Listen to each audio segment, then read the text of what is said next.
கிறிஸ்துவுக்குள் மிகவும் பிரியமான சகோதர சகோதரிகளே, கர்த்தராகிய இயேசு கிறிஸ்துவின் நாமத்தில் உங்களை நான் வாழ்த்துகிறேன். எல்லோரும் சுகமாய் நலமாய் இருப்பீர்கள் என்று நான் எதிர்பார்க்கிறேன். கர்த்தர் நிச்சயமாகவே உங்களை ஆசீர்வாதமாய் வைத்திருப்பார் என்று நான் நினைக்கிறேன்.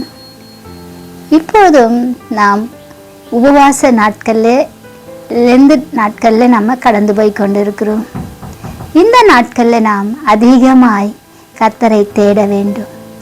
அதிகமாய் கர்த்தரோடு கூட நேரத்தை செலவிட வேண்டும். உபவாசம் இருக்கிறேன் என்று சொல்லி வேலைகளை செய்து கொண்டு நேரத்தை வீணாக்காதீர்கள். கர்த்தர் சமூகத்தில் காத்திருங்கள். கர்த்தருக்கு நேரத்தை ஒதுக்கி கொடுங்கள். கர்த்தர் உங்களை எல்லா காரியங்களும் இருந்து உங்களை ஆசீர்வதிப்பார். உங்கள் தேவைகளை சந்திப்பார், உங்களை விடுவிப்பார், உங்களுக்கு சமாதானத்தை கட்டளையிடுவார். இப்போதும் தேவனுடைய வார்த்தைக்கு நேரம் நாம் கடந்து போகலாமா? இந்த நாளில் நாம் தியானிக்க தெரிந்து கொள்ளப்பட்ட வேத வசனம் என்னவென்றால் 2 தீமோத்தேயு 2ஆம் அதிகாரம் 20-21 வசனங்கள் நான் வாசிக்கிறேன். ஒரு பெரிய வீட்டிலே பொன்னும் வெள்ளியுமான பாத்திரங்களும் அல்லாமல் மரமும் மண்ணுமான பாத்திரங்களும் உண்டு. அவைகளில் சில கனத்திற்கும் சில கனவீனத்துக்குமானவைகள்.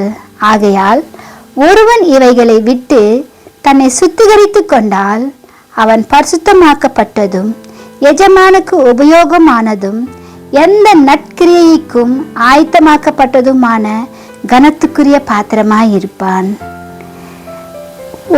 ஒரு வீட்டில் அநேக பாத்திரங்கள் இருக்கிறது.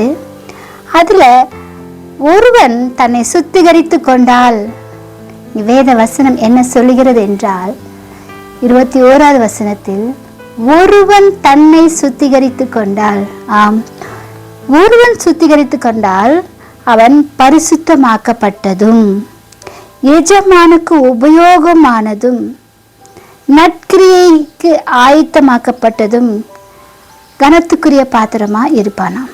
இங்கே 4 விதமான காரியங்களை கர்த்தர் சொல்லுகிறார். சுத்திகரிக்கப்பட்ட பாத்திரம், பரிசுத்தமாக்கப்பட்ட பாத்திரமாய் இருப்பான், எஜமான் உபயோகப்படுத்தும் பாத்திரமாய் இருப்பான், ஆயத்தப்படுத்தப்பட்ட பாத்திரமாய் இருப்பான்.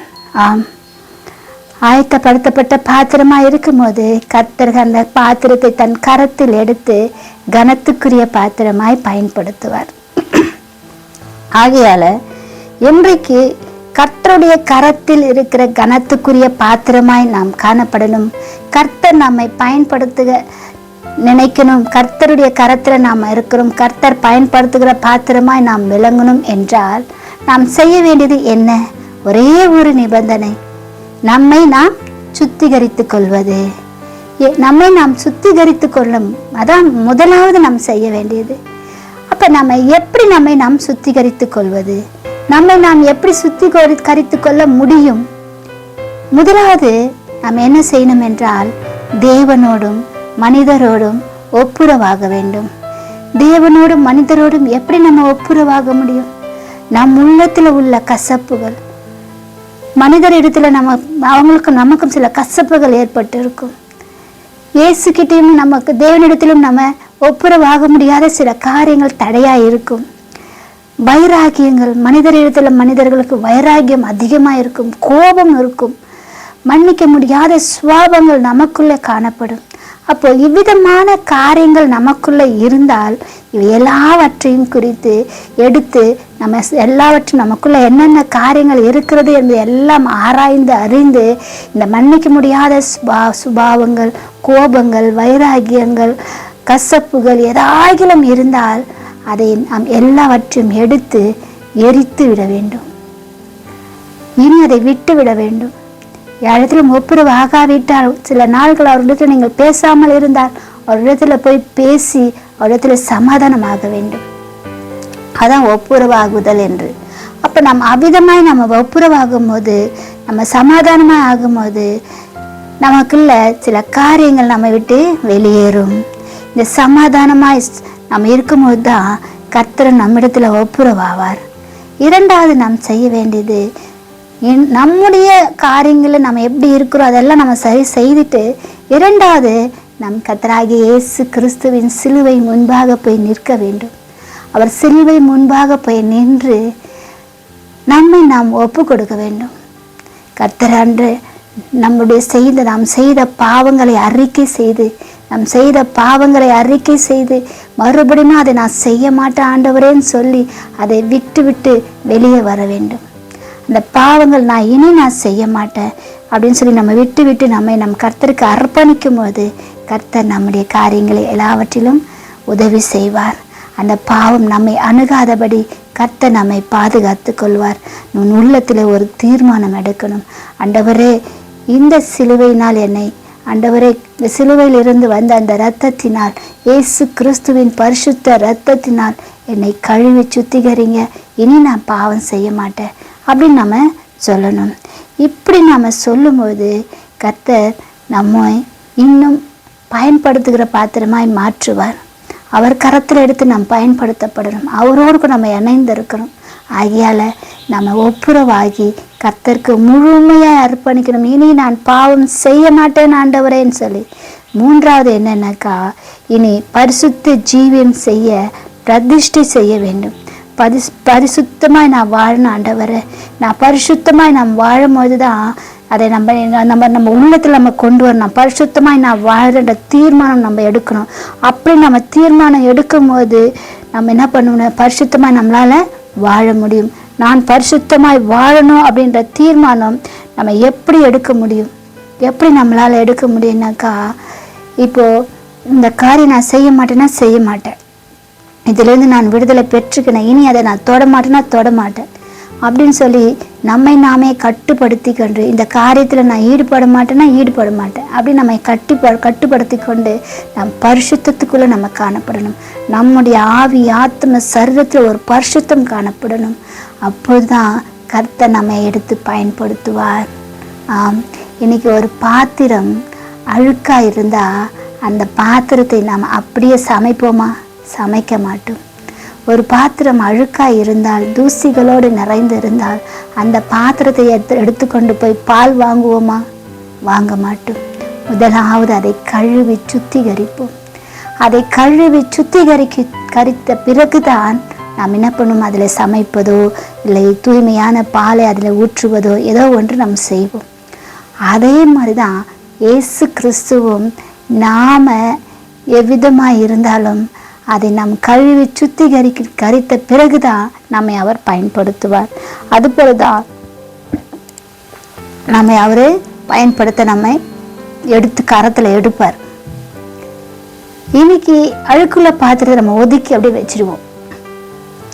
அதை நல்லா கிளீனாக கழுவி வச்சிருக்கிற பாத்திரத்தை எடுத்து அதில் சமைக்க நமக்கு ஆசையாக இருக்கும்.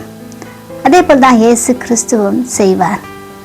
தாவீதும் அவனமைதான் அவர் ஒரு பாத்திரம் என்பதை உணர்ந்து கொண்டார். தாவீது நான் ஒரு பாத்திரமாக இருக்கிறேன் என்பதை உணர்ந்து சங்கீதத்தில் சொன்னார், என் பாத்திரம் நிரம்பி வழிகிறது என்று.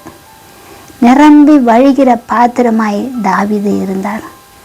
மோசே பாருங்க, கர்த்தரால் உபயோகப்படுத்த பாத்திரமாய் இருந்தார். கர்த்தர் மோசேயை என்ன பண்ணார்னா உபயோகப்படுத்தினார். தேவனுடைய வீட்டில் மோசே உண்மை உள்ளவராய் காணப்பட்டார். கர்த்தர் அவரை எடுத்து உபயோகப்படுத்தினார். உண்மை உள்ளவர்களை கர்த்தர் என்ன பண்ணுகிறார்? எடுத்து பயன்படுத்துகிறார், உபயோகப்படுத்துகிறார்.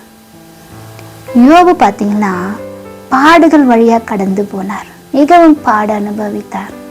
ஆனால் அவர் புடமிடப்பட்டு கடைசியில் ஒரு பொன்னாக விளங்கினார். அவர் பொன்னாக விளங்கின ஒரு பாத்திரமாய் காணப்பட்டார். ஒரு நாள் நான் பொன்னாய் விளங்குவேன் என்ற நம்பிக்கை யோபுக்குள்ள இருந்தது. அதே மாதிரி நாமும் இருந்தோம் என்றால் நிச்சயமாகவே கர்த்தர் நம்மையும் ஒரு பொன்னாக விளங்க செய்வார். இன்னைக்கு பாடுகளை குறித்து நீங்க கவலைப்படாதீங்க, கஷ்டங்களை குறித்து கவலைப்படாதீங்க. கர்த்தர் நம்மை பயன்படுத்தணும், கர்த்தர் நம்மை பொன்னாக விளங்க செய்யணும் என்று நீங்க எதிர்பார்த்து பாடுகளை எல்லாம் நீங்க எண்ணாமல் கர்த்தர் நம்மை பயன்படுத்துகிற பாத்திரமா இருக்கணுமே என்று நினைங்க. கர்த்தர் உங்களை நிச்சயமாகவே பயன்படுத்துவார். ஏனோக்கு எடுத்து பார்த்தீங்கன்னா கர்த்தரோடு கூட நடந்தார், கர்த்தரோடு கூட சஞ்சரித்தார், கர்த்தரோடு கூட இருந்த ஒரு பாத்திரமாய் ஏனோக்கு காணப்பட்டார். ஆகையால நாமும் அவ்விதமான காலகட்டத்தில் தான் இன்று இருக்கிறோம். இந்த உபவாச நாட்களில் கர்த்தரோடு நம்ம நடக்கிறவர்களாய் கர்த்தரோடு சஞ்சரிக்கிறவர்களாய் இருந்தோம் என்றால் நிச்சயமா ஏனோக்கை போல நாமும் வாழ முடியும். இயேசுவோடு கூட இணைந்து அந்த பாத்திரமாய் நாம் விளங்கணும். ஆபிரகாம் எப்படி இருந்தார்னா தேவனுடைய சிநேகிதரன் என்ற பாத்திரமாய் அவர் விளங்கினார். ஆபிரகாமை அவ்வனமாய் கர்த்தர் நேசித்தார். ஆபிரகாமை ஏன் நேசித்தார் என்றால் அவர் கர்த்தருடைய காரியங்கள் எல்லாவற்றிற்கும் கீழ்ப்படிந்தார். இது நடக்குமா நடக்காதா என்று அவ்விசுவாசம் கொள்ளவில்லை. அவ்விசுவாசில் அவர் இல்லை. கர்த்தர் சொன்னார், நான் கீழ்ப்படிந்த அந்த காரியத்தை செய்கிறேன் என்று போனார். ஆகையால தான் ஆபிரகாமை தன்னுடைய சிநேகிதன் என்ற பாத்திரத்திலே கர்த்தர் வைத்தார். ஆபிரகாமோடு இருந்த தேவன் நம்மோடு கூட இருப்பார். ஈசாக்கு பார்த்தீங்கன்னா ஒரு மன மகிழ்ச்சிக்குள்ள ஒரு பாத்திரமாய் கர்த்தர் வைத்திருந்தார் ஈசாக்கு நிமித்தம் கர்த்தருக்கு ஒரு மன மகிழ்ச்சியாய் இருந்தது. மன மகிழ்ச்சியின் பாத்திரமாய் ஈசாக்கு காணப்பட்டார். யாக்கோபு பார்த்தீங்கன்னாக்கா அவர் போராடி ஜெயம் கொண்டவர், போராடி ஜெயித்த ஒரு பாத்திரம்தான் யாக்கோபு. கர்த்தர் நமக்கு ஜெயத்தை இந்த பூமியில வைத்திருக்கிறார். நிச்சயமா நாம் ஜெயம் பெறுவோம். ஆனால் நமக்கு அந்த போராடுகிற மனம் இல்லை. நாம் போராடுகிற மனம் இல்லாததினால்தான் நம்மளால ஜெயம் கொள்ள முடியவில்லை. நாம் போராடினோம் என்றால் நிச்சயமாகவே கர்த்தர் நமக்கு ஜெயத்தை கொடுப்பார். எஸ்தர் பார்த்தீங்கன்னா தன் ஜனங்களுக்காக உபவாசித்து தன்னுடைய ஜனங்களுக்காக உபவாசம் இருந்து ஜெயத்தை பெற்றுக்கொண்ட ஒரு மகள், உபவாசித்து ஜெபித்து ஜெயத்தை பெற்றுக்கொண்டாள். என்றைக்கும் நம்முடைய குடும்பத்திலும் நம்முடைய குடும்ப பிரச்சனைகளிலும் தீர்வு, எல்லாவற்றிற்கும் தீர்வு நீர் உபவாசம் இருந்து ஜெபித்து பார். கர்த்தர் உனக்கு ஒரு வெற்றியை கொடுப்பார். நீ வெற்றியை காண செய்கிற தேவன் நம்முடைய தேவன். அந்த நாளில் எஸ்தருடைய காரியங்கள் எல்லாம் நாம் பார்க்கும்போது கர்த்தர் அந்த மகளுக்கு எல்லாவற்றையும் நன்மைக்கு எதுவாய் முடித்து கொடுத்தார் இல்லையா? அதே போல நம்முடைய வாழ்க்கையிலும் எந்த பிரச்சனை போராட்டங்கள் இருந்தாலும் கர்த்தர் அதை நன்மைக்கு எதுவாய் முடித்து கொடுப்பார். பழைய ஏற்பாட்டு பரிசுத்தவான்களை நாம் பார்த்தோம். பழைய ஏற்பாட்டில் மட்டுமல்ல, புதிய ஏற்பாட்டிலும் கூட யோவான் பார்த்தீங்கன்னா தேவனுக்கு பிரியமான ஒரு ஆளாய், தேவனை மேல் அன்பாய் இருக்கிற ஒரு பாத்திரமாய் அவர் காணப்பட்டார். இயேசுவினில் அன்பாய் இருந்தார், அவனமான ஒரு பாத்திரமாய் அவர் இருந்தார். பேதுரு கர்த்தரை பின்பற்றுவதில் கருத்தாய் இருந்தார். பேதுருவும் அவனமாய் கர்த்தர் அவரை கொண்டு சபைகளை நிறுவேன் என்று, சபைகளை கட்டுவேன் என்று சொன்ன அவனமான ஒரு பாத்திரமாய் விளங்கினார். இன்றைக்கு நாமும் அவனமாய் நாம் காணப்படும் போது கர்த்தர் நிறைய காரியங்களை நம்முடைய வாழ்க்கையில செய்வார். அவர் செய்ய வல்லமுள்ள தேவனாய் இருக்கிறார். ஆகையால் நிச்சயமாகவே அவர் செய்வார். இந்த இடத்துல நம்ம என்ன பார்க்கிறோம் என்றால், தேவனுடைய வீட்டில் எல்லாரும் இருக்கிறார்கள். பல வகையான பாத்திரங்கள் காணப்படுகிறது. பொன் பாத்திரம் இருக்கிறது, வெள்ளி பாத்திரம் இருக்கிறது, மரமும் மண்ணுமான பாத்திரங்களும் காணப்படுகிறது. இந்த பாத்திரங்கள்ல சில பாத்திரங்களை நாம் என்ன செய்வோம் என்றால், ஒரு வீட்டில் நிறைய பாத்திரங்கள் இருக்கும். நிறைய பாத்திரங்கள் இருந்தால் அந்த பாத்திரங்களை நாம் அழகாக ஒரு வீட்டில் ஒரு ஷோ கேஸில் என்ன பண்ணுவோம், சில பாத்திரங்களை அழகுக்காக வைப்போம். அதை பயன்படுத்த மாட்டோம், அவ்வளவா பயன்படுத்த மாட்டோம். சில பாத்திரங்களை எஜமான் எடுத்து பயன்படுத்துகிற ஒரு பாத்திரமாய் இருக்கும்.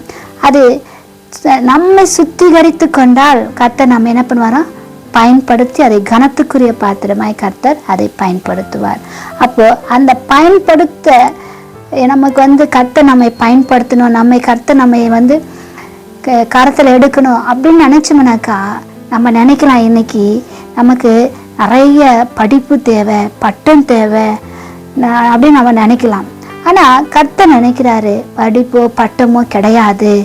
அவர் நினைப்பது என்னன்னாக்கா, நீ சுத்திகரிக்கப்படணும்.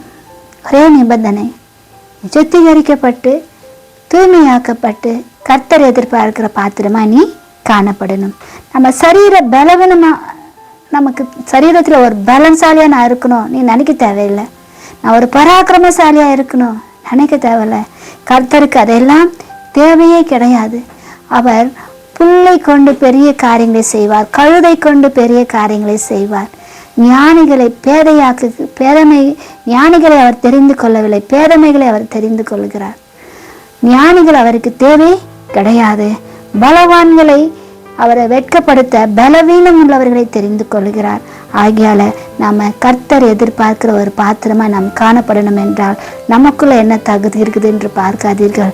கர்த்தர் நம்மை தகுதி உள்ளவர்களாய் பார்க்கிறார்.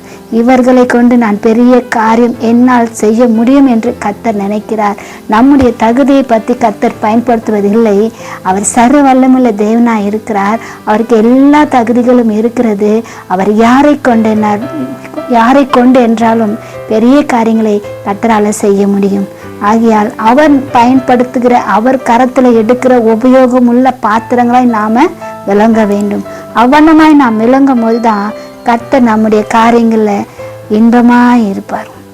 எல்லாவற்றிலும் அவர் நம்மை எடுத்து ஆசையாய் பயன்படுத்துவார். இங்கு பரிசுத்தம் உள்ள ஒரு பாத்திரம்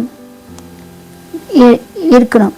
இயேசு சொல்கிறார், சுத்திகரிக்கப்பட்ட பரிசுத்தமாக்கப்பட்டதுமான ஒரு பாத்திரம் முதலாவது. இரண்டாவது, உபயோகமானது எஜமான் எடுத்து உபயோகப்படுத்துகிற ஒரு பாத்திரமாய் நாம் காணப்படணும். மூணாவது, எந்த நற்கிரைக்கும் ஆயத்தமாக்கப்பட்ட ஒரு பாத்திரமாய் இருக்கணும். நான்காவது பார்த்தீங்கன்னா கனத்துக்குரிய பாத்திரமாய் இருக்க வேண்டும். கனத்துக்குரிய பாத்திரம். இப்படி கர்த்தர் என்ன பண்ணுகிறார், 4 விதமான பாத்திரங்களை இங்கே எழுதி வைத்திருக்கிறார். இந்த 4 விதமான பாத்திரங்களை நாம் காணப்பட வேண்டும். முதலாவது பார்க்கலாம், நாம பரிசுத்தமாக்கப்பட்ட பாத்திரமாய் நாம விளங்கணுமா. இந்த பரிசுத்தமாக்கப்பட்ட பாத்திரம் முதலாவது என்னவென்றால், வாசிக்கலாம், அப்போஸ்தலர் 9:15 வாசிக்கலாம். அதற்கு கர்த்தர், நீ போ, அவன் புறஜாதிகளுக்கும் ராஜாக்களுக்கும் இஸ்ரவேல் புத்திரருக்கும் என்னுடைய நாமத்தை அறிவிக்கிறதற்காக நான் தெரிந்து கொண்ட பாத்திரமாய் இருக்கிறான். இந்த இடத்துல பவுலை பத்தி கர்த்தர் சொல்றார். நீ போ, நான் அவன் தெரிந்து கொள்ளப்பட்ட பாத்திரமாய் இருக்கிறான். ஆம், ஒரு வீட்டை நம்ம சுத்திகரிக்கும் போது அது நம்ம என்ன செய்வோம் என்றால், அந்த வீட்டை நாம நன்றாய் பெருக்கி க்ளீன் பண்ணுவோம். அதை நன்றாய் பெருக்கி நாம் அதை க்ளீன் பண்ணும்போது தான் அந்த பாத்திரம், அந்த வீடு சுத்திகரிக்கப்படும்.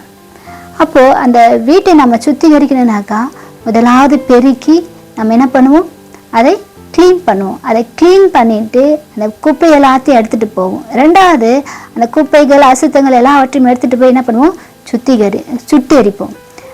அதுக்கு பிற்பாடு என்ன பண்ணுவோம், தண்ணீர் ஊற்றி அதை என்ன பண்ணுவோம், கழுவுவோம். இன்னும் இன்னும் அதில் கிருமிகள், விஷக்கிருமிகள் எதாயிலும் இருந்துச்சுன்னா, நோய் கிருமிகள் எதனா இருக்குமா என்று பார்த்து நம்ம அதை பெனாயில் ஊற்றி என்ன பண்ணுவோம், கழுவுவோம். இவ்விதமாக ஒரு வீட்டை நாம் சுத்திகரிப்போம். இப்போ அந்த வீட்டை நாம் சுத்திகரிக்கணும் என்றால் இவ்விதமான காரியங்களை நாம் என்ன பண்ணணும், செய்யணும். புதிய ஏற்பாட்டில் நம்மை சுத்திகரிக்க கர்த்தர் 4 காரியங்களை வைத்திருக்கிறார். அது என்ன 4 காரியங்கள் என்றால், புதிய ஏற்பாட்டில் புதிய ஏற்பாட்டின்படி வாழ்கிற நமக்கு கர்த்தர் அந்த பாக்கியத்தை கொடுத்திருக்கிறார். அது என்னவென்றால், கர்த்தராகிய இயேசு கிறிஸ்துவின் இரத்தத்தினால் நாம் என்ன பண்ணணுமா, கழுவப்படணும். நம்முடைய ஆவி ஆத்ம சரீரத்தை இயேசு கிறிஸ்துவின் இரத்தத்தினால் நாம் என்ன பண்ணணும், கழுவணும். அதை நாம் இயேசுவின் இரத்தத்தினால் கழுவினோம் என்றால் நாம் சுத்திகரிக்கப்படுவோம். கர்த்தராகிய இயேசு கிறிஸ்துவின் வேத வசனங்களினால் நம்ம சுத்திகரித்து கொள்ளணும். உபவாசம் இருந்து ஜபத்தினால் நாம் என்ன பண்ணணுமா, சுத்திகரித்து கொள்ளணும். அப்போ ஜபத்தினால நமக்கு ஒரு சுத்திகரிப்பு உண்டு. அதுக்கப்புறமா பரிசுத்த ஆவியினால நம்ம என்ன பண்ண முடியும், பரிசுத்த ஆவியின் அக்னினால நம்ம ஒரு சுத்திகரிப்பை பெற்றுக்கொள்ள வேண்டும். தாவீது ஒரு முறை அப்படிதான் பாவத்தில் அவர் விழுந்து விட்டார். அவர் பாவத்தில் விழுந்த போது பார்த்தீங்கன்னா சங்கீதம் 51 அவர் எழுதுகிறார். அந்த 51 முழுவதும் தன்னுடைய பாவத்தில் அவர் விழுந்தார் என்பதை வருந்தி அப்படியே தாழ்மையோடு அவர் கேட்டு அதில் என்ன பண்றாரு, எழுதுகிறார். இங்கும் தாவீது 4 காரியங்களை குறிப்பிடுகிறார். மீறுதல், முதலாவது என் மீறுதல்களை மன்னியும் ஆண்டவரே, அக்கிரமங்களை மன்னியும். 2வது அக்கிரமங்கள், மீறுதல்கள் முதல், 2வது அக்கிரமங்கள். 3வது பார்த்தீங்கன்னா பாவமற என்னை கழுவி அருளும். 4வது ஈசோப்பினால் என்னை கழுவும். இந்த மாதிரி 4 காரியங்களை தாவீது அந்த இடத்துல சொல்லுகிறார், தன்னை சுத்திகரித்து கொள்வதற்காக. ஆம், அவ்விதமாய் நம்மை நாமும் சுத்திகரித்து கொள்ள வேண்டும். இப்படி நம்ம சுத்திகரித்து கொண்டால் கர்த்தர் நம்ம என்ன பண்ணுவார், இன்னும் அதிகமாய் நம்மை நேசிப்பார். தாவீதை மறுபடியும் கர்த்தர் பயன்படுத்தினார். தாவீதை பயன்படுத்தி மறுபடியும் அவர் என்ன பண்ணார்னா அவருடைய காரியங்களில் அவரை வைத்தார். அதுபோலதான் யோபு கூட கர்த்தர் புடமிட்டு புடமிட்டு புடமிட்டு பொன்னாக விளங்க செய்தார். யோபு தன்னை ஒப்பு கொடுத்தார், முழுமையாக ஒப்பு கொடுத்தார். நம்ம வாசித்து பார்த்தோம் என்றால் 23:10 நம்ம வாசித்தோம் என்றால் அவர் கடைசியில் அவர் பொன்னாக விளங்க செய்தார். அதுபோல கர்த்தர் நம்மையும் என்ன பண்ணுவார், பொன்னாக விளங்க செய்வார். கர்த்தருடைய காரியங்கள் மிகவும் அற்புதமானவைகள். சுத்திகரிப்பின் பரிசுத்தம் நம் உள்ளத்தில் ஆரம்பிக்கிறோம் என்பதை எப்படி நம்ம உணர முடியும்னாக்கா, அந்த சுத்திகரிப்பின் அந்த ஒரு காரியங்களை நம்ம செய்யணும் அப்படின்னாக்கா நம்ம எப்படி அதை பெற்றுக்கொள்ள முடியும் என்றால், நம்ம சிந்தனையில் நம்ம பரிசுத்தமாக இருக்கணும், நம்முடைய ஆலோசனைகளை நம்ம பரிசுத்தமாக இருக்கணும், நம்ம எண்ணங்களை நம்ம பரிசுத்தமாக இருக்கணும். அப்படியே நம்ம பரிசுத்தமாக இருக்கும்போது தான் கர்த்தர் என்ன பண்ணுவார், அந்த பரிசுத்தத்துக்கு வழியாய் நம்ம நடத்தி கொண்டு போவார். சில பரிசுத்தத்துக்கு எடுக்கிற அந்த வேர்கள் நமக்குள்ளே இருக்கும். அந்த வேரோடு நம்ம என்ன பண்ணணும், பிடுங்கி போடணும். அந்த வேறு ஒரு மரமாக வளரும். அந்த வேருக்கு நம்ம இடம் கொடுக்காம இந்த பரிசுத்தை கெடுக்கிற காரியங்கள் எதுவாக இருந்தாலும் அதை எல்லாவற்றையும் நாம் எடுத்து போட்டு ஒரு பிரதிஷ்டை செய்யணும். இனி நான் பாவம் செய்ய மாட்டேன், இந்த வாழ்க்கையிலேருந்து நான் வெளியே வந்துட்டேன், இனி அந்த வாழ்க்கைக்கு நான் போக மாட்டேன்ற ஒரு தீர்மானம் நம்ம எடுக்கணும், ஒரு முடிவு எடுக்கணும். அந்த தீர்மானத்தில் நம்ம நிலைத்திருக்கணும். அதுதான் மிக முக்கியமானது. நீ எடுக்கிற தீர்மானத்தில் நீ உறுதியாக இருக்கணும். நீ உறுதியாக இருந்தேன்னா நிச்சயமாக கர்த்தர் உன்னை பயன்படுத்துவார். தானியேல் அவண்ணமாக இருந்தார். அந்த ராஜ போஜனத்தில் நான் தீட்டுப்பட மாட்டேன் என்று உறுதியாக இருந்தார். கர்த்தர் தானியேலை உயர்த்தினார், உன்னத ஸ்தானத்தில் வைத்தார். அவர்ணமான உயர்வு. கர்த்தர் பயன்படுத்துகிற தானியேல் எல்லாருக்கும் அவர் சாட்சியாய் விளங்கினார். கர்த்தர் அந்த இடத்துல அவரை உயர்த்தினார். என்றைக்கும் கர்த்தர் தானியேலை போல நம்மளை பயன்படுத்துகிற பாத்திரமாய் நம்மளை வைக்கணும் என்றால் நீங்கள் எடுக்கிற அந்த தீர்மானத்தில், நீங்கள் கர்த்தரத்தில் செய்த அந்த பிரதிஷ்டையில் உறுதியாய் நில்லுங்க. கர்த்தர் அவனமாய் செய்வார். நிறைய காரியங்கள் கர்த்தர் இன்றைக்கு நம்மோடு கூட பேசி கொண்டிருக்கிறார். 2வது பார்த்தீங்கன்னா, கர்த்தர் உபயோகப்படுத்துகிற ஒரு பாத்திரமாய் நாம் விளங்கணும். 2 தீமோத்தேயு 2:21 உபயோகப்படுத்துகிற பாத்திரம் என்று நாம் பார்க்கிறோம். சில பாத்திரங்கள் என்ன பண்ணுவோம்னா நம்ம உபயோகப்படுத்துவோம், சில பாத்திரங்களை உபயோகப்படுத்த மாட்டோம். வீட்டில் நிறைய பாத்திரங்கள் இருக்கும். அந்த பாத்திரங்களை நம்ம உபயோகப்படுத்தாத பாத்திரங்கள் இருக்கும். பாத்ரூமில் சில பாத்திரம் இருக்கும், கனவீனமான ஒரு பாத்திரங்கள் இருக்கும், கனத்துக்குரிய பாத்திரங்கள் இருக்கும். கனத்துக்குரிய பாத்திரங்கள் சில இடங்கள்ல இருக்கும். சில இடங்கள்ல அது என்ன பண்ணுவாங்க, இப்போ சர்ச்சில் இருக்கிற பாத்திரங்களாம் நம்ம பயன்படுத்துவோம். வீட்டில் ஒரு சில பாத்திரங்கள் இருக்கும், அதை ஒரு உன்னத ஸ்தானத்தில் வைப்போம். அப்படி சில காரியங்கள் நம்ம வீட்டில் இருக்கிற பாத்திரங்களை எவ்விதமாக பயன்படுத்தணும்னு நினைப்போம்.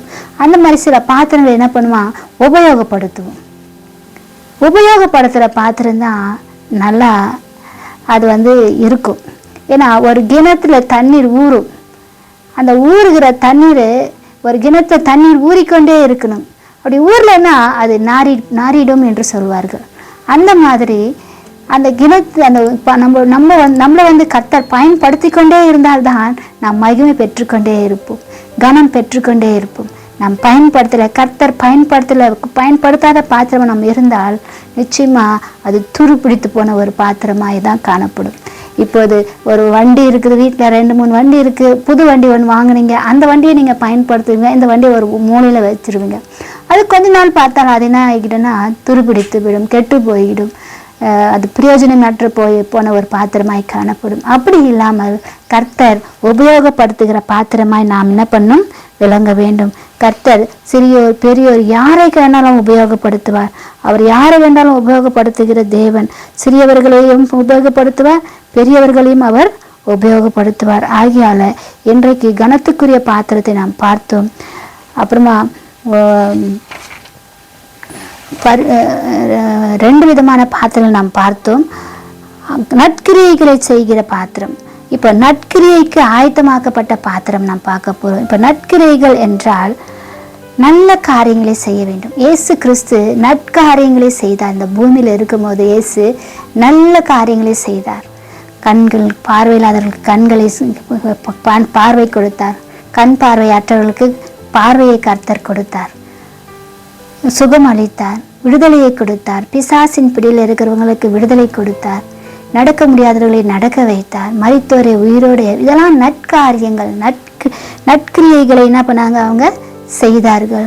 நாம் இந்த பூமியில் இருக்கும்போது கர்த்தர் எதிர்பார்க்கிற நல்ல காரியங்களை நாம் செய்யணும். நல்ல காரியங்களை நம்ம செய்து நல்ல காரியங்களை நம்ம ஈடுபட்டு அவனமாய் நாம் இருக்கும்போது நிச்சயமா கர்த்தர் நம்மை ஆயத்தப்படுத்தப்பட்ட நல்ல காரியத்துக்காக பயன்படுத்தப்படுகிற பாத்திரமாய் கர்த்தர் நம்மை வணைத்து கொள்வார். 4வது பார்க்கும்போது கனத்துக்குரிய பாத்திரம். இது கனத்துக்குரிய பாத்திரமாய் இருக்கிறது. ஆம், என் கர்த்தர் சொல்கிறார், எனக்கு ஊழியம் செய்கிறவனை பிதாவாகிய தேவன் கனப்படுத்துவாராம். ஒருவன் எனக்கு ஊழியம் செய்தால் பிதாவாகிய தேவன் அவனை கனப்படுத்துவார் என்று வேதம் சொல்லுகிறது. அப்போ அவ்வளமாய் நாம கனத்துக்குரிய பாத்திரங்களாய் காணப்படணும். இன்னைக்கு நிறைய பாத்திரங்கள் உலகத்துல இருக்கலாம். ஆனா சர்ச்சில் ராபோஜனம் எடுப்பதற்காகன்னு ஒரு பாத்திரம் இருக்கும். அது கனத்துக்குரிய பாத்திரமாய் வைத்திருப்பார்கள். அவ்வளமாய் கர்த்தர் பயன்படுத்துகிற பாத்திரங்கள் பார்த்தீங்கன்னா அது கனத்துக்குரிய பாத்திரங்களாக இருக்கும். மகிமையின் மேல் மகிமை அடைய கர்த்தர் நமக்கு உதவி செய்வார். மகிமையான பாத்திரங்களாய் கர்த்தர் நம்மை வணைத்து கொள்வார். இதில் நம்ம கனத்துக்குரிய பாத்திரங்களாய் கர்த்தர் பயன்படுத்துகிற பாத்திரங்களாய் கர்த்தர் உபயோகப்படுத்துகிற பாத்திரங்களாய் நாம் காணப்படணும் என்றால் முதலாவது நாம் பரிசுத்தமாக்கப்படணும். நாம் பரிசுத்தமாக நம்ம சுத்திகரித்து கொள்ள வேண்டும். நம்ம சுத்திகரித்து கொண்டு மறுபடியும் அந்த பாவ வாழ்க்கையை விட்டு வெளியே வந்துட்டு இனி நான் அந்த பாவ காரியங்களை நான் செய்ய மாட்டேன் என்று உறுதியான தீர்மானம் எடுக்கணும். அப்படி உறுதியான தீர்மானம் எடுக்கும் போது தான் கர்த்தர் நம்முடைய வாழ்க்கையில பெரிய காரியங்களை செய்வார். கர்த்தர் பயன்படுத்துகிற பாத்திரங்களாய் நாம் விளங்குவோம். ஆகையால என்னோடு கூட இணைந்து ஜெபிங்க. கர்த்தர் பயன்படுத்துகிற பாத்திரங்களாய் நீங்களும் விளங்க கர்த்தர் உதவி செய்வார். ஜெபிக்கலாமா? சோத்ர ஆண்டவரே, சோத்ரப்பா, உம்மை துதிக்கிறோம், உம்மை சோத்தரிக்கிறோம். எங்கள் அன்பின் பரலோக பிதாவே, உமக்கு நன்றி செலுத்துகிறோம். அப்பா, இந்த நாளுக்காக உம்மை நன்றியோடு துதிக்கிறோம். அப்பா, இந்த நாளில் கூட ஆண்டவரே, அப்பா, இதை பார்த்து கொண்டிருக்கிற ஒவ்வொரு ஜனங்களும் ஆண்டவரே, உங்களுடைய வார்த்தையை கேட்டுக்கொண்டிருக்கிற ஒவ்வொரு மேலும் கர்த்தர் இறங்கி பேசுங்க. அவர்கள் உள்ளங்கள்ல ஒரு பரிசுத்தம் காணப்படட்டும். அவர் எண்ணங்கள்ல ஒரு பரிசுத்தம் காணப்படட்டும். கர்த்தர் ஆண்டவரே, அவர்களை அப்பா நீங்க அப்பா விடாமல் அவர்களை மறுபடியும் ஒரு சுத்திகரிப்பை கொடுத்து உங்களுடைய இரத்தத்தினால் அவர்களை கழுவி சுத்திகரித்து அப்பா நீர் உபயோகப்படுத்தப்படுகிற ஒரு பாத்திரமாய் அப்பா நீர் வணைத்து கொள்ளும்படி உம்மை கெஞ்சி கேட்கிற அவர்கள் பரிசுத்த பாத்திரமாய் மாற்றுங்க. அப்பா, தீர்மானம் எடுத்த தீர்மானத்துல உறுதியா இருக்க உமக்கு இடத்துல பிரதிஷ்டை செய்ய கர்த்தரே உதவி செய்யும்படி உம்மை கெஞ்சி கேட்கிற ஆண்டவரே, அப்பா நீர் அப்பா அந்த பிள்ளைகளுக்கு உள்ளங்கள்ல பேசுங்க. அப்பா, அவர்களை ஆயத்தப்படுத்துங்க, அவர்களை உபயோகப்படுத்துங்க. அப்பா, அந்த பிள்ளைகளை ஆண்டவரே நற்கிரைகளை செய்கிற பிள்ளைகளாய் மாற்றுங்க ஆண்டவரே. அவர்களுக்குள்ள இருக்கிற எல்லா சாத்தானுடைய கிரைகள், அசுத்த ஆவின் எண்ணங்கள், இருளின் காரியங்கள், பொல்லாத சாத்தானுடைய வல்லமைகள் இயேசு கிறிஸ்துவின் நாமத்துல பிள்ளைகளை விட்டு வெளியேறும்படி கட்டளையிடுகிற ஆண்டவரே, கர்த்தரே நீங்க உதவி செய்யுங்க. அப்பா, உம்முடைய கிருபை இந்த பிள்ளைகளுக்கு போதுமானதாய் விளங்கட்டும். அப்பா, இன்று நான் எதற்கும் பிரயோஜனமற்ற பாத்திரமாய் இருக்கிறேனே, அப்பா இன்றைக்கு நான் உதவாதவளாய் காணப்படுகிறேனே என்று நினைக்கிற பிள்ளைகள் மேல் ஆண்டவரே நீர் கிருபையாய் இறங்கி அந்த பிள்ளைகளை உடைய கரத்துல எடுத்து அவர்களை சுத்திகரித்து உடைய ரத்தத்தினால கழுவி கனத்துக்குரிய பாத்திரமாய் நீர் உபயோகப்படுத்துகிற பாத்திரமாய் நீர் வணைத்து கொள்ளும்படி இயேசுவின் நாமத்துல கேட்கிற நல்ல பிதாவே, ஆமென்.